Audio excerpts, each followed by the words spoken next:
How to delete all alarms on iPhone. To get started, first of all go ahead and open up the clock application on your phone.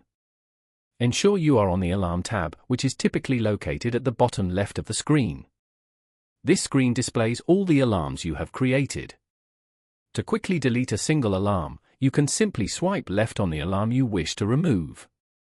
Tap the red delete button to instantly remove that specific alarm from your list.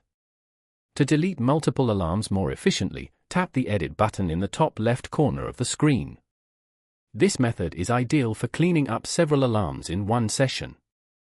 Tap the red minus circle next to any alarm you want to delete, and then tap the delete button that appears on the right. Repeat this process for all the alarms you want to remove, and when you are finished, tap Done in the top left corner to save your changes. Following these steps, you can easily delete all alarms on your iPhone. Thank you for watching.